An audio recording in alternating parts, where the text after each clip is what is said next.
a single breath stolen in the dark, a silent room locked from within. When the chill of old guilt drifts through the fog, even the bravest souls cannot escape what waits in the shadows. Tonight, you are invited into a web of secrets where every heartbeat might be the last, and the past refuses to stay buried.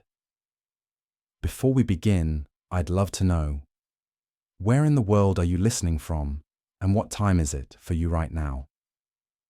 Let me know in the comments below. The mystery begins now.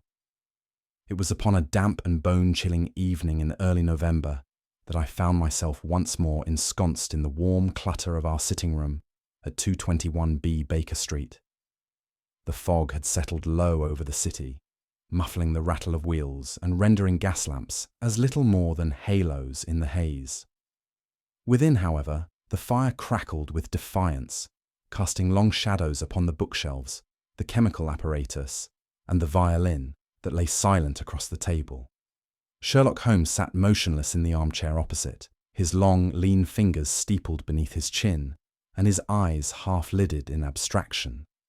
The week had been a quiet one, and my friend seemed content to let his mind wander amidst the silence, a silence broken only by the faint ticking of the clock upon the mantelpiece and the occasional shifting of coals in the grate.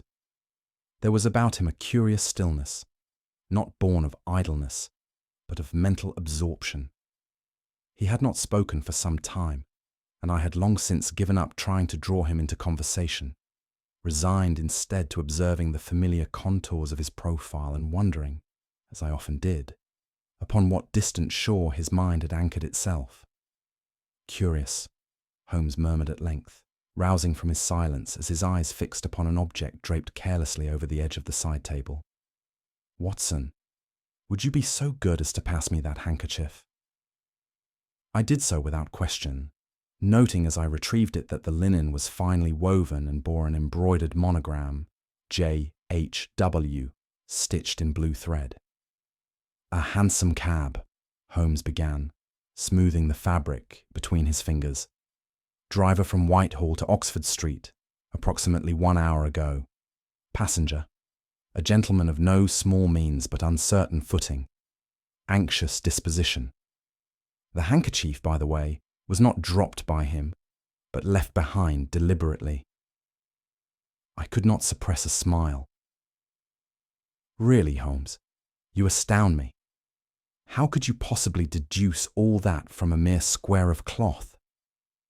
"Observe, Watson," he said, lifting the monogram to the firelight. "The stitching is faintly frayed, suggesting repeated laundering, yet the edges remain crisp, handled with care. This is a man of means, but one who values sentiment. The initials are embroidered by hand, not factory-made, and imperfect in symmetry, likely done by a sister or spouse. Note, too, the faint scent. Lavender water, distinctly foreign, possibly imported from the East." He paused, inhaling slightly. "There is also a trace of tobacco, Turkish blend, light, aromatic. Such detail, Watson, is not trivial. It is the thread by which the whole coat is stitched." Before I could offer further remark, the bell downstairs rang with an abruptness that startled us both. Moments later, Mrs. Hudson appeared at the door, a telegram in hand, and concern etched upon her features. Holmes took it without a word, his eyes flicking over the thin yellow paper with a sudden intensity that caused even me to sit upright. He read aloud, "Lord Ainsley found dead in locked room. Circumstances unnatural. Request your immediate presence. Inspector Lestrade, Scotland Yard." There followed a stillness so profound that even the fire seemed to pause in its crackling. Holmes did not speak. Instead, he folded the telegram with precise deliberation and set it down upon the arm of his chair. "Lord Ainsley," I ventured cautiously. "The name is familiar." "It should be," Holmes replied, his voice low. "We encountered his lordship once before, though not professionally.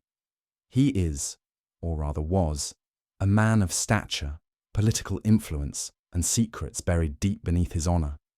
His tone held none of the brisk eagerness that usually accompanied a new case. Instead, It bore something else, something I had heard only on rare occasions in our years together, a kind of reluctant gravity. Holmes stood and crossed to the window, pulling aside the curtain to peer into the thick London fog.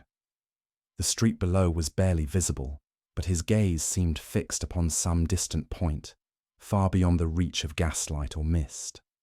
"There are debts," he said at last, more to himself than to me.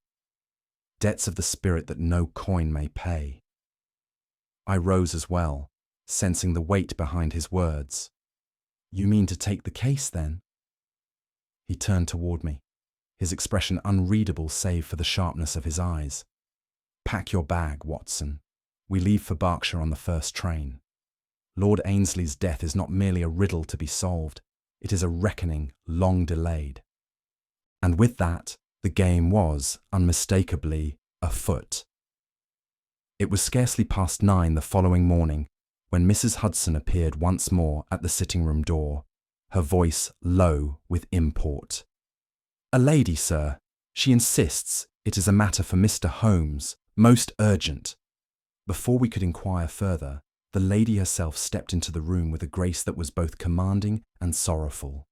She was tall, elegant, and clad in mourning black, her veil drawn low across her face, though it did little to obscure the proud line of her bearing or the quiet determination in her voice. "I am Lady Helena Ainsley," she said, removing her gloves with slow precision. "I believe Mr. Holmes received word of my husband's passing." Holmes inclined his head with grave courtesy. "Indeed, madam. The telegram arrived last evening. Pray, be seated." She lowered herself onto the settee, her gloved hands folded neatly in her lap. Though her composure was immaculate, I could detect the faint tremor that passed through her frame, as if held together by sheer will. I knew then, by that subtle sign alone, that she had not come merely to confirm a death. She had come with questions that she feared no one else would dare to ask. "I am told," she began, her voice even, "that my husband succumbed to a seizure of the heart, that he was found alone, and that nothing more is to be said of it." She paused, her gaze settling on Holmes with quiet intensity. "But I do not believe it." Holmes offered no interruption, his grey eyes fixed steadily upon her face. She continued, "The physician who examined him has pronounced it natural. Yet there was nothing natural about the look upon my husband's face when I found him. It was not pain that seized him, it was terror." "Was there any indication of external cause?" I asked gently. She shook her head. "None. No marks, no wounds. But he had locked himself in his study that night, something he never did. And when the door was finally forced, he was gasping, struggling for air. There was no blood, no sign of violence. But the scent. There was an odour in the air. Lilacs." "Lilacs?"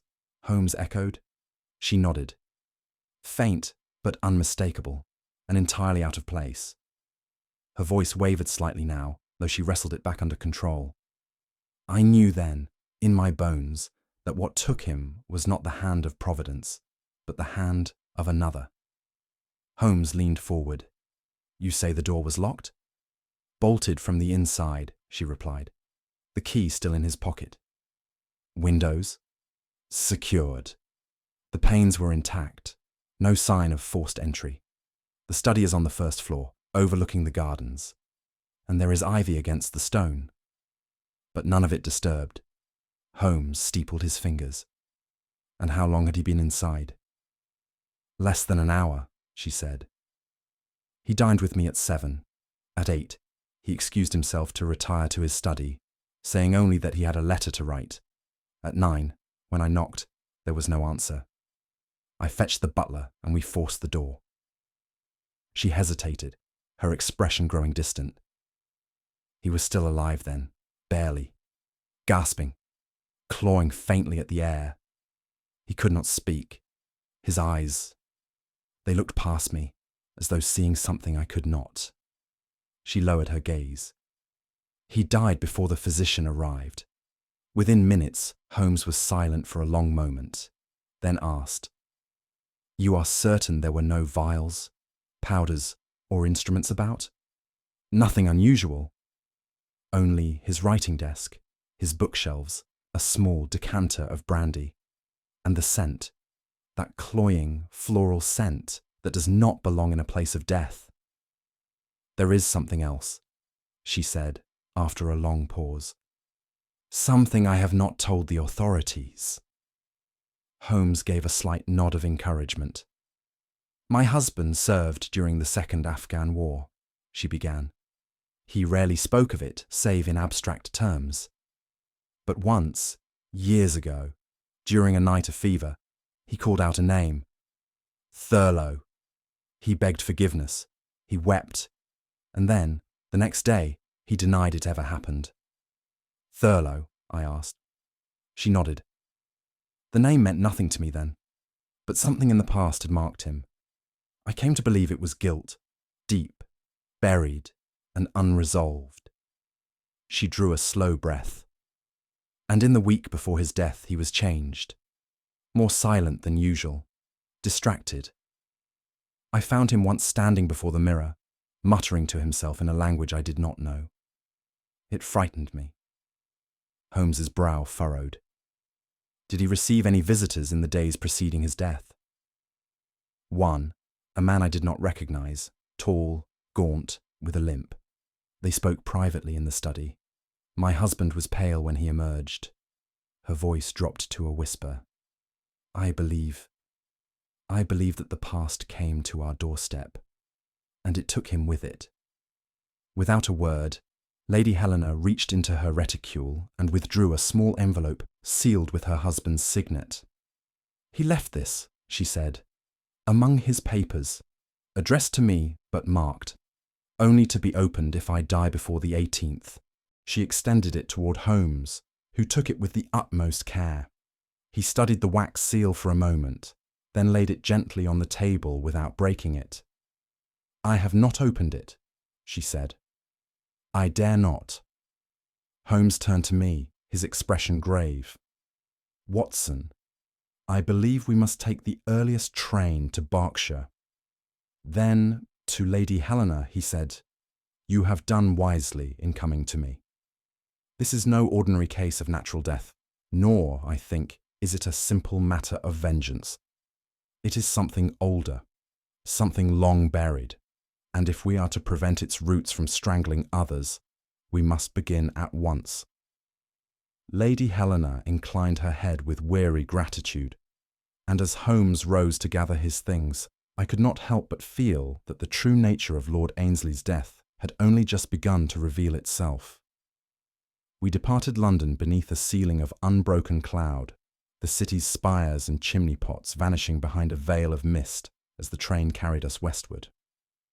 Holmes sat opposite me in our compartment, motionless but alert, his eyes half closed, his long fingers pressed together as though in silent prayer. The morning was raw with damp, and the countryside we passed, bare fields, skeletal hedgerows, lone trees bowed under autumn's weight, seemed to echo the foreboding that clung to the case. Though he did not speak for the better part of the journey, I could see his thoughts turning as they always did in those quiet revolutions which I had long since ceased to interrupt. When at last he opened his eyes and spoke, it was in that measured tone I had come to recognize as the herald of precise thought. "We are dealing, Watson, not with the act of a madman, but with one of rare discipline and premeditation. The method, if indeed the scent Lady Helena described is integral, is suggestive not of English origin, but something altogether more exotic." "You suspect a poison?" I asked. "Perhaps, but not one aimed at the body alone." He returned to his reverie, and as the fields gave way to the thick woods of Berkshire, I felt a growing certainty that this would not be a case of mere deduction, but of reckoning. The Ainsley estate was a grand but melancholy edifice, its stone facade mottled with age, and its windows staring blankly over the windswept grounds.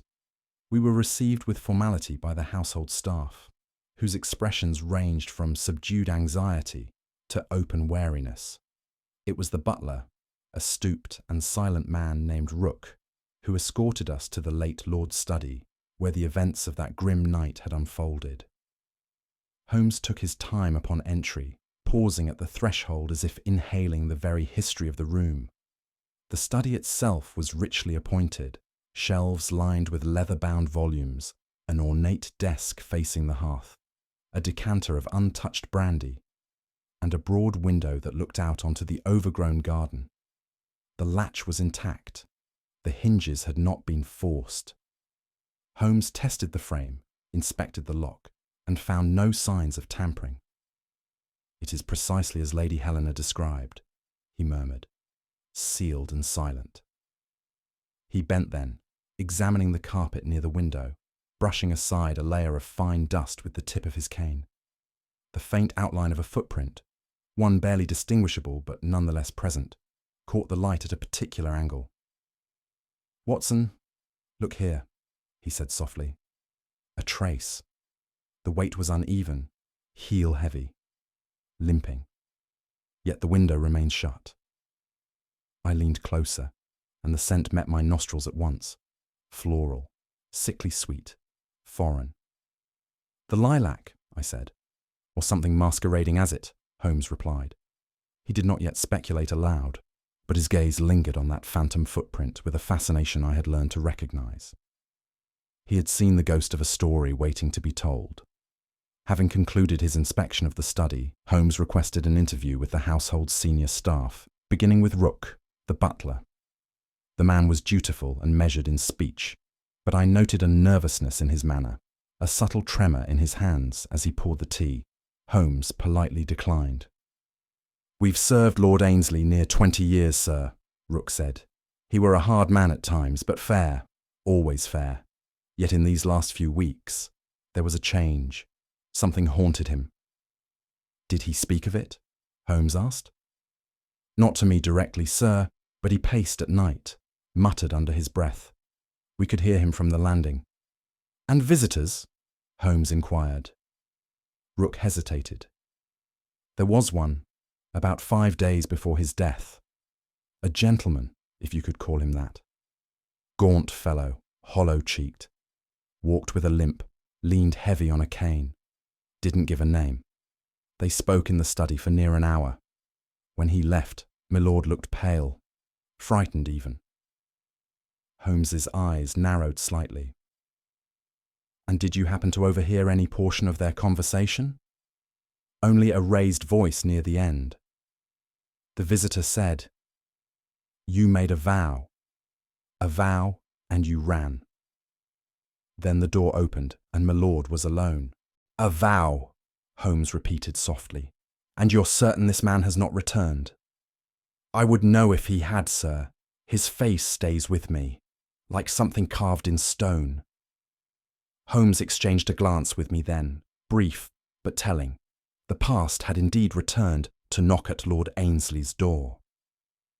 Later that afternoon, while Holmes continued to examine the periphery of the estate, I found myself once more in the study, my gaze drifting toward the hearth. Though the fire had long since grown cold, something in its settled ash caught my attention. A corner of scorched paper, the ink still visible at the edge. "Holmes!" I called, and he was beside me in an instant. He crouched, lifting the charred remnant with tweezers from his case, and examined it beneath the light from the window. "Curious," he murmured. "The hand is English, masculine, hastily written. Only one full line was legible. You said you'd wait, but you ran." Holmes said nothing for a time. Then he folded the piece carefully and placed it into his inner pocket. "Every fire seeks to consume what shames its keeper," he said. "And yet here the flame has left us its whisper." The air in the study had turned colder by degrees, as though the memory of the unseen visitor still lingered in the corners. Holmes rose, casting one final glance at the hearth. "We are no longer investigating a death," he said. "We are tracing the outline of a betrayal." And with that, we prepared to question the rest of the house. We resumed our examination of the study, Holmes and I combing each corner for the minutest sign overlooked by those before us. It was as I stooped by the window, seeking any blemish on the glass or frame, that my gaze fell upon a curious mark upon the sill. There, half concealed beneath a layer of dust, lay the faint impression of a heel and the delicate arch of a shoe, smudged but unmistakable. "Holmes," I said, beckoning him with a note of suppressed excitement. "See here, a footprint, on the inner ledge." Holmes knelt to inspect the mark, his keen eyes narrowing in concentration. "Indeed, Watson. The tread is shallow, yet discernible. Observe the angle. Whoever made this impression was not entering from outside, but rather shifting his weight while inside the room. The window, though latched and undisturbed, must have been the object of scrutiny rather than passage." He brushed a gloved finger along the dust. "A man whose gait is uneven, the pressure heavier on the right, a limp, as described by the butler. It is no coincidence." I glanced at the garden below, the tangled ivy reaching nearly to the sill. Could he have escaped this way? Holmes shook his head. "No, the foliage is undisturbed and the pane untouched. The mark is not the trace of flight, but of hesitation. A man standing on the threshold of decision. The past, Watson, often returns by the window, not by the door." It was a poetic musing, yet it set my nerves on edge. For if the study had truly been sealed, what spectre had left its sign in the dust? Amidst the growing uncertainty, Holmes at last turned his attention to the envelope that Lady Helena had delivered, still sealed with her husband's signet and inscribed in a trembling hand, "To be opened only if I die before the 18th. With a silent nod from Holmes and the consent of Lady Helena, I sliced the wax and unfolded the single page within. Holmes read aloud, his voice low and measured. "Should fate overtake me before the 18th, I must unburden myself of a sin no time nor distance can erase. In the hills of Kandahar, I left a man to die.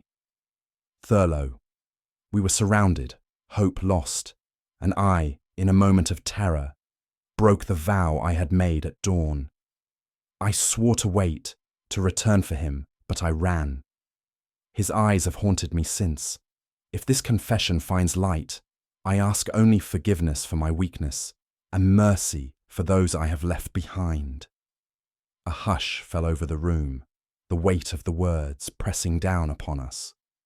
Lady Helena stood silently, her features frozen in a struggle between sorrow and vindication. "It is a confession," I said quietly, "and an accusation against himself." Holmes folded the letter and set it upon the desk. "Guilt is a poison, Watson. Its vapours are subtle, but they permeate all that is left behind." He rose and moved once more through the study, the edges of the case sharpening in his mind.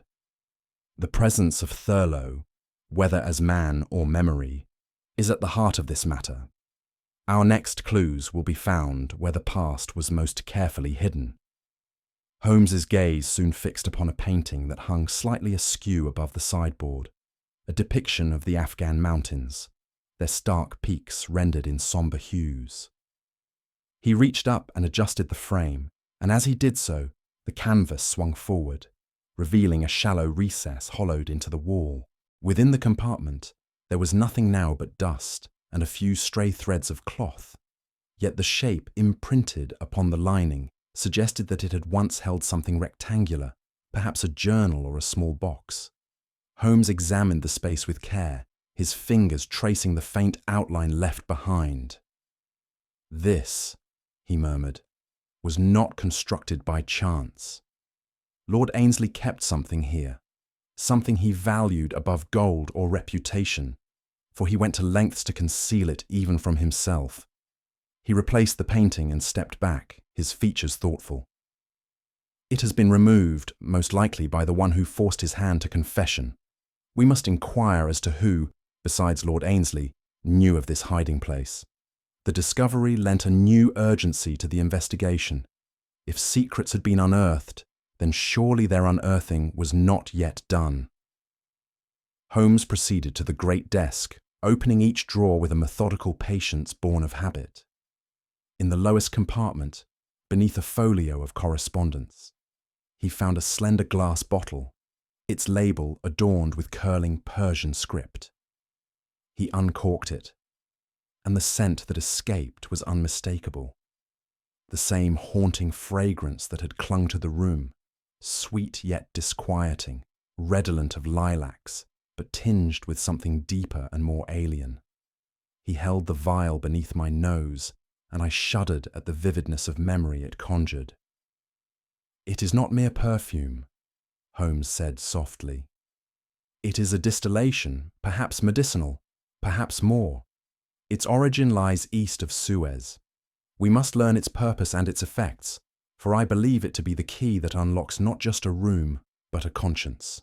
The shadows seemed to lengthen as he spoke, and I felt the cold breath of the unknown lingering upon us, urging us forward into mysteries yet unrevealed.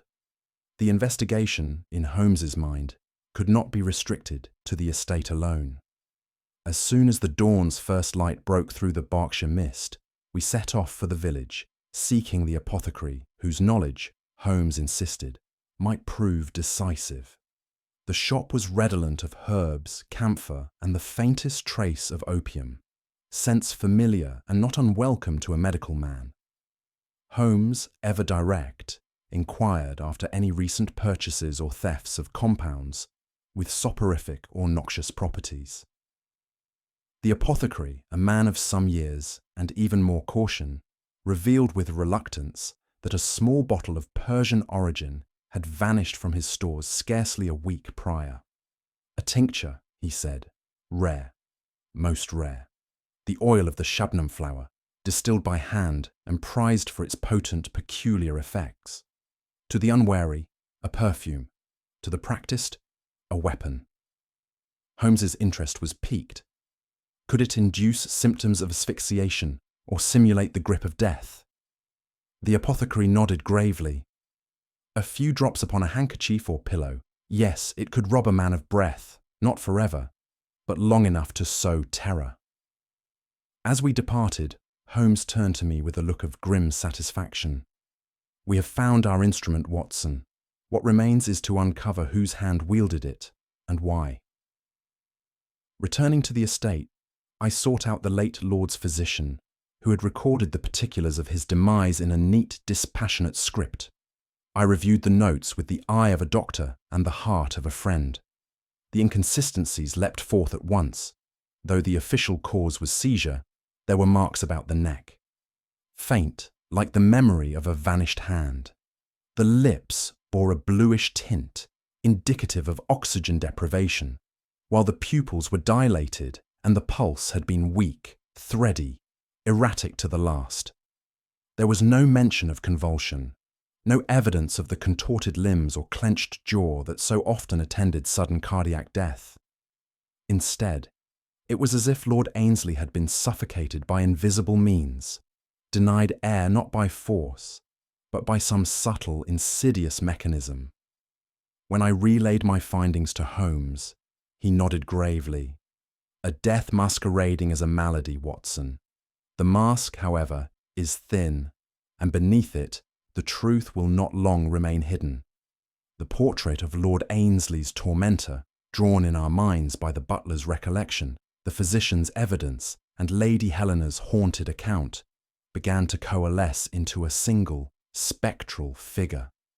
Holmes pored over the details. The limp, the gaunt visage, the reference to a broken vow in Kandahar. He withdrew a small, leather-bound ledger from his satchel and leafed through it with practiced speed. "Major Thurlow," Holmes pronounced at last. "Decorated, then disgraced, lost in the Afghan hills and presumed dead these 15 years. The name matches Lady Helena's account, and the injuries align with military records." "But Thurlow is dead," I objected. "Surely—" "Or believed so," Holmes said. "What if he survived? Or if not, What if another has taken up his name and his cause? His gaze was steady, unblinking. Either possibility chills the blood, Watson, for vengeance, when carried from the grave, is more fearsome than any justice found in life. It was just after luncheon that Lady Helena came to us, her face ashen, a trembling letter clutched in her hand. The paper was thin, foreign, the script unmistakably Afghan. I recognized enough of the script to see that it was no ordinary correspondence, and Holmes, reading over her shoulder, confirmed as much. "It is a threat, Watson," he said, voice low and urgent. "It reads, 'Remain silent or follow him into the breathless dark.'" Lady Helena's composure, so carefully constructed, now threatened to collapse. "It arrived with the morning post," she whispered. "No one saw the bearer. I beg you, what does it mean?" Holmes offered reassurance with all the gentle gravity at his command. "It is meant to frighten, not to inform. The hand that wrote this seeks control through dread. It tells us, however, that the enemy is not done. We must be vigilant." Her gratitude was wordless, spoken only in the relief with which she left the room. Holmes's eyes, meanwhile, had grown colder, more determined. The game had turned dangerous indeed. In the days that followed, a strange pall settled over the Ainsley estate. The servants moved in nervous clusters, whispering of shadowy figures glimpsed at dusk upon the lawn, or the fleeting glint of eyes at the upper windows. Each evening, as the light faded, the scent of lilacs would waft anew through the corridors, subtle and pervasive, as if the very walls were breathing it forth in uneasy remembrance. I found myself glancing over my shoulder more often than was my habit, and even Holmes, usually so impervious to such atmospheres, admitted that the air seemed charged with unspoken menace. "We are watched, Watson," he remarked one night as we took our supper in a room grown oppressive with silence. "Not by one, but by many. Guilt, suspicion, and fear, each wears a face, and each walks these halls in search of retribution or relief." His words chilled me more than I cared to confess, for I too felt the gaze of something unseen, as though the very house remembered and resented the secrets it was made to keep. The tension reached its apex when a telegram arrived from Scotland Yard, addressed directly to Holmes. He read it, brow furrowing, and then passed it silently to me. The message was brief but devastating. The body of Major Thurlow, the real Thurlow, had been recovered from the Thames, drowned and identified by the remains of his regimentals and a letter found upon his person. The medical examiner estimated that he had been dead for at least a week, several days before Lord Ainsley's own death. The import was immediate and terrible. The gaunt visitor who haunted the Ainsley study, the man who had spoken of vows and broken promises, could not have been Thurlow himself. Someone else, then, had assumed his identity, someone intimate with the tragedy of Kandahar, someone who nursed a personal grievance and used the name as a weapon. Holmes's features betrayed neither shock nor triumph. "A most skillful masquerade," he observed, his tone uncharacteristically sombre. "The dead walk not among us, but their memories may be worn as masks by the living. We have been hunting a ghost, Watson, but now we must find the man who walks in its shadow." In that moment, the air in the estate seemed colder still, as though the truth, having shed one disguise, now prepared to don another. It was near dusk, as the last golden rays withdrew from the tangled rose beds, that a sudden frantic cry echoed across the estate. Holmes and I hurried out to the gardens, where the servants had gathered in alarm. There, amid the blooms, the housemaid Anna lay collapsed upon the earth, her hands clutching at her throat, her breath ragged and shallow. I knelt at once, feeling for a pulse and inspecting her eyes, which stared wide with panic. The air about her was suffused with a peculiar fragrance, sickly sweet, floral, and unmistakably redolent of lilacs, yet tinged with something more sinister.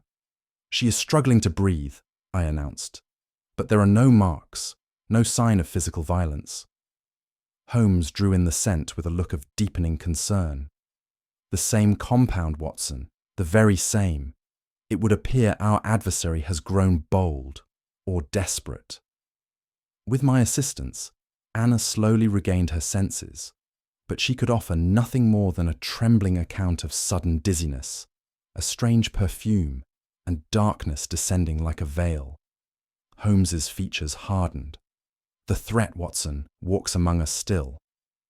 No sooner had Anna been helped inside than Holmes, in his relentless fashion, insisted upon examining her garments and the scene where she had fallen.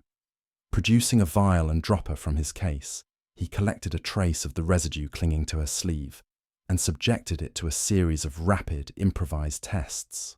"Observe," he said, indicating the faint discoloration at the edge of a handkerchief. "The reaction to this tincture is identical to that found upon Lord Ainsley's effects. Volatile, aromatic, with a distinctive crystalline precipitate. The apothecary's Persian poison, beyond question." He handed the sample to me for my own inspection, and I could not deny the evidence before my eyes. "It is fortunate for the maid that the dose was less concentrated," Holmes continued. "Were it not for the fresh air of the garden and the swift attention of those nearby, she might have shared her master's fate." There was a grim satisfaction in his manner as he added, "Our quarry has made a mistake, Watson. Each act leaves a signature, and now with 2 victims, the pattern emerges more clearly." Holmes retired to the library, summoning the butler and requesting the estate's architectural plans. Together, we pored over the yellowed blueprints, tracing the lines of corridors, stairwells, and forgotten passageways. It was Holmes who halted his finger at a square marked discreetly near the servants' quarters. A dumbwaiter, long disused, its shaft descending through the very heart of the house. "The means of ingress and egress," he declared. "Unseen by the household, our antagonist has moved between floors, bypassing locked doors and vigilant eyes." I peered at the plans, realization dawning. The study lies directly above the wine cellar, and the shaft connects them both. Holmes nodded. Precisely so. The murderer's familiarity with the estate, his choice of victims, his calculated risk in returning to the scene, all speak to an intimacy with these halls. The room seemed to close in about us, every creak and groan now charged with threat. Holmes's eyes shone with that peculiar brilliance I had come to trust in moments of greatest peril. Determined to confirm our theory, I accompanied Holmes to the wine cellar, where cobwebs and the lingering scent of damp greeted us in chilly silence. There, half concealed behind a rack of dusty bottles, we discovered the entrance to the dumbwaiter's shaft. A dark, narrow space, barely wide enough for a man to squeeze through. Holmes, with characteristic composure, illuminated the shaft's walls, revealing recent scuff marks and flecks of earth. "See here, Watson, the dust has been disturbed. Someone has passed through, and recently." A length of cord and a makeshift harness, fashioned from servants' linens, hung from a hook nearby, further evidence of the route's active use. The shaft ascended directly to the floor beneath the study, an access point invisible to all but those who knew the estate's hidden architecture. "This," Holmes said, "is how our culprit has defied locked doors and sealed windows. It is as if the house itself were complicit in his crimes." We emerged from the cellar with our suspicions hardened into certainty. The web was closing. Soon, the spider would be forced to reveal himself. Late that evening, as the household at last grew still, Lady Helena sought us in the study. Her posture was less rigid, her gaze direct but sorrowful. "There is something I must confess, Mr. Holmes," she began, her voice scarcely above a whisper. "Long ago, my husband confided in me the truth of Kandahar." I knew of his moment of cowardice, of the promise broken and the comrade abandoned. I swore to keep his secret, not for his sake alone, but for mine. I loved him despite it, perhaps even because of it. Yet I cannot deny I carried my own share of guilt. Guilt for remaining silent, for choosing love over honesty. Holmes regarded her with rare gentleness. The burden of the past is not easily set down, Lady Helena, nor is the shadow it casts easily dispelled. She managed a wan smile. Whatever happens now, I must live with what I have done, as well as what I have left unsaid. Her admission lingered in the air long after she had departed, imbuing the night with a sense of solemn inevitability. The case had grown darker, but its end, I felt, was at last drawing near. With the evidence now assembled, Holmes's manner shifted from meditative to methodical. He requested that the study be cleared and the door locked precisely as it had been on the night of Lord Ainsley's death. Only this time, Holmes himself prepared the scene, moving with a silent efficiency I had come to admire. Every book, every scrap of paper was arranged with meticulous care, as if he hoped to draw the ghost of that fateful night back into its original place. On the desk he left a forged letter, its handwriting an uncanny match for Lady Helena's delicate script. The contents were chosen with cunning, a confession that hinted at knowledge of both Lord Ainsley's past and the details of the Afghan campaign. It was bait, pure and simple, but irresistible to a mind tormented by revenge. Holmes inspected the secret compartment behind the painting once more, ensuring the decoy would not go unnoticed. "This is where the hunter becomes the hunted, Watson," he said softly. "Our adversary will be drawn by the scent of secrets. He believes himself unseen, but tonight we shall watch him as he watched his prey." He took his place behind the curtains, and I, heart thudding with anticipation, concealed myself in the shadows near the fireplace. The stage was set, and the final act awaited only its principal player. Before night had fully fallen, Scotland Yard arrived with 2 keen-nosed hounds, trained for the detection of narcotics and exotic oils. Holmes greeted the officers with quiet urgency, instructing them to lead the dogs throughout the house, from cellar to study, lingering in those spaces where the faint fragrance of lilac might yet betray its source. The hounds soon became restless at the threshold of the study, noses quivering as they traced invisible paths along the baseboards and the leg of the great desk. They lingered at the dumbwaiter shaft, snuffling and pawing at the opening with clear agitation. Holmes regarded this performance with grim satisfaction. "We have proof," he said. "The perpetrator has returned, and not merely once. The residue is fresh. This morning, while the household bustled about its daily tasks, he came again to his sanctuary. There is a pattern to obsession, Watson. It draws its agent again and again to the scene of his crime." As the Yard departed, Holmes's confidence was palpable. "Tonight the pattern will be broken," he said. "Tonight the spider will find itself snared in its own web." The house fell into silence as darkness gathered. Every lamp dimmed, every creak of the floorboards magnified by expectation. Holmes and I took up our stations in the study well before midnight, each of us as silent as the grave we meant to expose. Time itself seemed suspended. The ticking of the clock grew loud in my ears, and the faintest movement became cause for apprehension. Holmes, barely visible in the gloom, betrayed no sign of anxiety. His breathing was steady, his gaze fixed upon the door and the narrow shaft of the dumbwaiter. Outside, the wind whispered through the ivy, while inside, the scent of lilacs, faint but growing, began to permeate the air once more. My own nerves were drawn taut, every sense alert to the possibility of betrayal. Holmes's instructions were simple, Remain silent, observe, and wait. It was a contest not merely of intellect, but of endurance. Minutes stretched into hours. At last, the stillness was broken by a soft, almost imperceptible sound, the gentle scrape of wood against stone, the whisper of fabric against the metal of the shaft. Holmes tensed, a signal that the moment had at last arrived. It was near the stroke of midnight when a figure emerged from the darkness of the dumbwaiter shaft, a cloaked and masked silhouette, moving with the caution of one accustomed to shadows. The intruder paused, listening, then crept across the carpet with a careful, measured tread. I saw the glint of a blade at his side, and the peculiar limp that had so often been described. He moved straight to the painting, gently lifting it aside, revealing the secret compartment.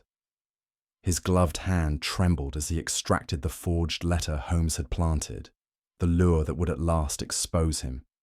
For a moment he stood utterly still, as if gathering courage or stifling regret, before turning to scan the room. Holmes moved then, swift and silent. With a single commanding gesture, he stepped into the lamplight, revolver drawn but voice calm and clear. "Enough," he said. "This masquerade ends here. Surrender, and you may yet see the dawn." The intruder started, spinning to flee, but Holmes blocked his path. I joined my friend, and together we closed the circle, the net at last drawn tight around our quarry. There was no struggle. The figure, recognizing the futility of resistance, allowed Holmes to disarm him with little more than a glance. Holmes reached up and pulled away the mask, revealing a face both familiar and unexpected. Mr. Ellison, the estate's librarian, a man whose quiet manner and unassuming presence had rendered him nearly invisible. His expression was one of resignation rather than fear. He made no attempt at denial, nor did he plead for mercy. Holmes regarded him with a mixture of pity and unyielding purpose. "Mr. Ellison," Holmes intoned, "the time for secrets is past. You have haunted these halls as a shadow of the dead, but the living must answer for the deeds of the night." Ellison lowered his gaze. "You are right, Mr. Holmes. There is nothing more I can hide. The story ends here, as it was always meant to." His words hung in the air as Holmes gestured for me to stand beside him, our task now shifting from pursuit to revelation. With his mask removed and his escape cut off, Ellison did not shrink from confession. Instead, he met Holmes's steady gaze and spoke in a voice heavy with the sorrow of years. "I am not merely Mr. Ellison," he said, "but the brother of Major Thurlow. I have carried his grief as my own, and with it the bitterness of abandonment. When my brother's letters ceased, when the world presumed him dead, I swore that Lord Ainsley would taste the agony of waiting, the cold breath of fear." Holmes listened, unsparing but not unkind. "You used your brother's journals, their knowledge of herbs, poisons, and the ways of the East. You became both avenger and judge." Ellison nodded. "I did not wish to kill him, only to force him to live as my brother did. Day by day, breath by stifling breath, waiting for mercy that would never come. The scent, the threats, the visits in the night. It was all to awaken in him the dread he once inflicted." His eyes, though rimmed with exhaustion, shone with a desperate intensity. "Revenge is a slow poison, Mr. Holmes. It does not end with the death of its object. I am finished, yet the pain I have sown will endure." As Holmes signalled for the police, I could not help but feel a profound sadness for all who had been ensnared in this web of war and remembrance, a sadness that would linger long after the house had grown quiet once more. With the matter no longer one of pursuit but of judgment, Holmes directed the subdued Mr. Ellison to the wine cellar beneath the house. The space was chill and cavernous, the air heavy with the scent of old stone and the distant memory of spilt claret. The shadows here seemed deeper, more ancient, as if they bore silent witness to the burdens carried down from above. Holmes's bearing was grave but measured, and Ellison, for all his composure, betrayed a tremor in his step as we descended. There, surrounded by walls that had seen centuries of secrets, Holmes indicated that Ellison should sit. The librarian obeyed without protest. I lingered by the doorway, the lantern's glow pooling around us and amplifying the sense that something vital, something that had long demanded confession, was at last to be spoken in full. Holmes regarded Ellison with a level, searching gaze. "It is here, Mr. Ellison, beneath the weight of this house and the memory of your brother, that we will speak plainly. You owe the living no less than you owed the dead." Ellison met his eyes. "I am prepared to answer, Mr. Holmes. I am tired of shadows." Holmes began, in that calm, relentless voice I had so often heard reduce the most obdurate of men to confessions, to reconstruct each detail of the crime. "You did not seek blood," Holmes said, "but a deeper punishment. You studied your brother's journals, learning of the Shabnam tincture, a poison that mimics death, that brings its victim to the very threshold of the grave. You chose lilac, for its scent was both familiar and menacing, lingering in the mind as much as the air." Holmes paused, watching Ellison's stoic expression. "You gained access through the dumbwaiter, a hidden passage only a servant or trusted guest might know. You left threats and mementos, tokens of guilt and reminders of old betrayals. The forged letter, the Persian bottle, the threats in Pushto, each designed not to end a life outright, but to unravel it by degrees." Ellison listened, the only sign of disturbance the whitening of his knuckles upon his knee. Holmes's voice softened, but did not waver. "In the garden, you struck at the maid, a warning to the household, a declaration that the past was not yet spent. But you never truly wished to kill, did you, Mr. Ellison? You wished to instill the dread your brother felt, waiting in vain for the one who had promised rescue." The librarian nodded. "Yes," he said. "It was not death I wished upon him, but remembrance." Ellison raised his head, eyes reflecting the lamp's small flame. There was no bravado in his bearing, but neither was there shame. "I acted as judge," he said quietly. "For years I watched my brother fade from memory, even as his ghost haunted every corner of this place. No one spoke his name. Lord Ainsley prospered, built a life upon the bones of a vow abandoned. Was there justice in that? I could not bear it." He paused, voice growing steadier. "I made him wait as my brother waited. I forced him to walk the dark, breathless corridors of his own conscience. If this is cruelty, it was born of cruelty. If this is sin, it was born of sin." He turned to Holmes. "You are right, Mr. Holmes. I did not wish for blood, only for balance. One breath for another. A reckoning owed, and at last repaid." There was an eerie logic in his words, a twisted symmetry that left the cellar colder still. I found myself deeply unsettled.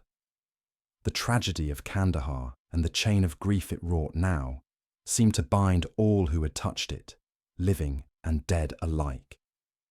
I looked at Holmes, searching for certainty, but saw in his face only the shadow of pity. "Is this justice, Holmes?" I asked, my voice low. "Can revenge, born of grief, ever pass for righteousness? Or do we simply trade one suffering for another?" Holmes did not answer at once, and in his silence I sensed the weight of all that could not be easily answered by reason or law. His eyes never left Ellison, yet his thoughts seemed fixed upon wounds that time cannot heal. Scotland Yard, summoned and waiting above, entered with little ceremony. Ellison rose, neither pleading nor resisting, and submitted himself to their custody with a dignity that was almost defiant. Holmes remained impassive, his features carved in shadow, but as the echoes of departing footsteps faded, I saw the faintest tremor pass through him, a silent storm beneath a stoic surface. The cellar was quiet once more, the burden of judgment passed from our hands, but its memory settled on us both with the chill of unfinished sorrow. We returned to Baker Street with the rain at our backs and a heavy silence between us. The city's familiar rhythms, the rattle of wheels, the distant cries from Fleet Street, the hush of footsteps upon wet stone, seemed for once to offer no comfort. The fire burned low in our grate, yet even its glow felt subdued, as though it too laboured beneath the burden of what we had seen and done. Holmes, upon resuming his old position by the hearth, offered neither jest nor triumph. Instead, he gazed into the flames, his features cast in shifting light. I recognized the posture well, a mind untangling, not merely the threads of mystery, but those deeper knots that bind the heart to the world's suffering. I took up my pen that evening not in celebration, but in the hope that setting down the particulars might in some way lessen the weight they pressed upon my conscience. The grey London air outside was a perfect mirror for our spirits, restless, unresolved, and shadowed by all that had been revealed and all that remained unsaid.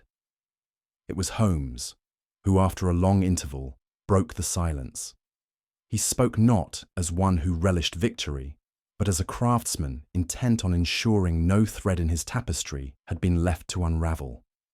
You see, Watson, how each element, however slight, was essential to the whole, he said quietly.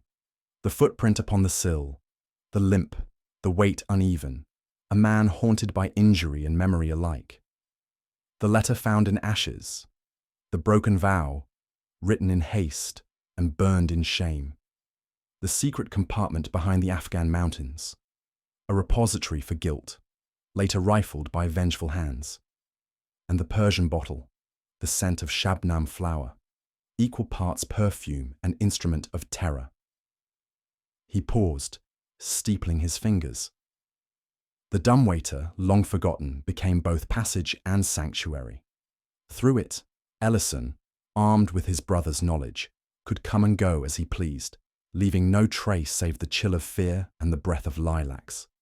The threats in Pushto, the masquerade as Thurlow, each carefully chosen to strike at the soul rather than the body. I found myself nodding, each detail falling into place. You saw the pattern long before I did, Holmes. He shook his head with a weariness I rarely witnessed. Patterns, Watson, are not always the consolation they appear. Sometimes they bind together sorrow and fate more tightly than any chain. Holmes leaned back in his chair, the lines of fatigue etched deeper about his eyes. Ellison never truly sought to kill Lord Ainsley, nor to destroy the household. His weapon was fear, slow, relentless, inescapable. Each act, each note, each calculated visitation was designed to bring Ainsley to the precipice of despair, to force him, night after night, to recall the valley of Kandahar and the cold, breathless dread his betrayal had planted in another's heart. He spoke without anger, but with a kind of solemn respect for the forces Ellison had harnessed. Fear, Watson, is a poison more insidious than any tincture. It can hollow a man from within, leaving him alive yet no longer living.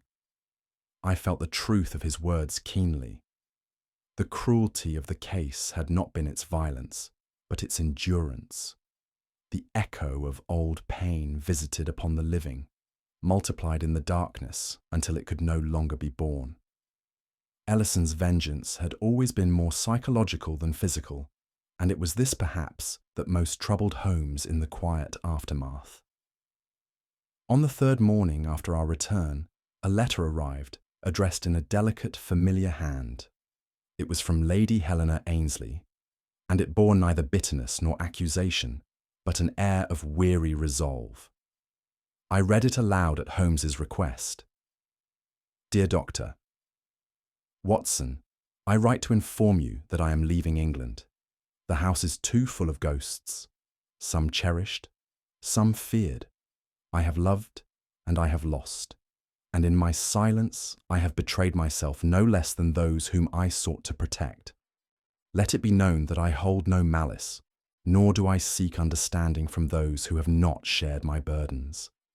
What remains is only this, that in the end, love and shame are threads woven so tightly together that to untangle them is to destroy the very fabric of memory. Yours sincerely, Helena Ainsley. Holmes listened without comment, but when the last word faded, I saw the faintest movement in his eyes, a trace of melancholy, quickly masked. The letter, I sensed, was not only farewell to us, but to the woman she had once been. For some time after, Holmes made no sound. He sat in his chair, hands folded, eyes lost to the embers, as if listening for a voice long since stilled. I could not help but wonder what old injuries such a case might stir in even the strongest heart. For all his vaunted detachment, Holmes was never unmoved by suffering, though he chose to bear its sting in solitude. At last, I set aside my pen and regarded him with concern. He seemed in that moment less the triumphant detective and more the solitary man, one for whom every solved case was but another stone in the quiet edifice of memory and regret. So it was that we sat as the hours turned, the city's breath rising up through the window and mingling with our own. Some mysteries, I learned again, are never truly solved. They settle in the soul, awaiting only time and silence to make their presence known. It is a peculiar truth, often remarked in passing and just as often forgotten, that the wounds of war do not heal with the laying down of arms. They linger, unspoken, in the quiet of drawing rooms and in the hush that settles over the hearth when all else is said and done.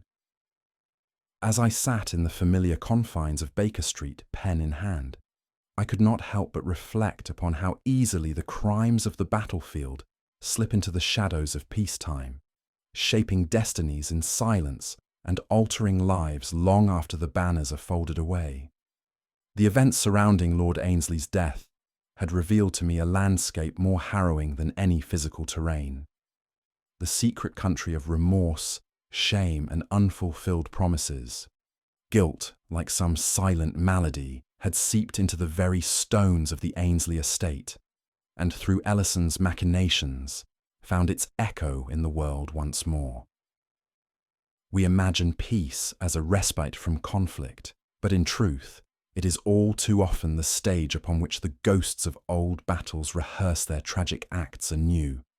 Holmes remained by the window, his silhouette cut sharply against the pale gloom of the London evening.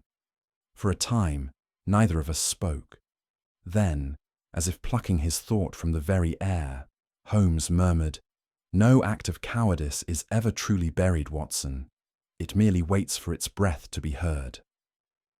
There was no condemnation in his tone, only a sombre acknowledgement that some debts cannot be paid in silence and that the past, however carefully masked, will find its voice. His words hung in the air between us, at once a judgment and a benediction, their meaning as clear as the mist beyond the glass. I set down my pen, realizing that there was nothing more to say that had not already been inscribed in the hearts of all who had played their part in the tragedy. Holmes lit his pipe, and the room grew quiet, the only sound the gentle crackle of the fire and the faint, unceasing murmur of the city beyond. There was no sense of triumph, only a recognition of the burdens carried forward and the weight of history that could not be unmade. Some cases, I have learned, are not truly concluded, but endured.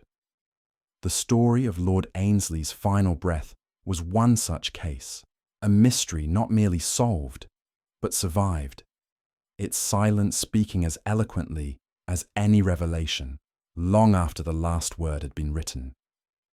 If you wish, I can provide the full compiled narrative in a single document. Let me know how you'd like to proceed. Holmes sat in his accustomed chair, the London mist curling against the window. "You see, Watson," he said quietly, "the true poison in this case was not found in any tincture, but in a conscience left to fester. No act of cowardice is ever wholly forgotten. It waits, silent and patient, until its breath is felt once more. I watched the embers fade, struck by how old secrets had haunted the living so fiercely. What about you, dear listener? Do you believe guilt alone can be as deadly as any crime? Or was there a greater mistake at the heart of this mystery? If you enjoyed this story, share your thoughts in the comments below and let us know what you believe was the turning point. Don't forget to subscribe for more Sherlock Holmes mysteries and invite a friend to solve the next case with you.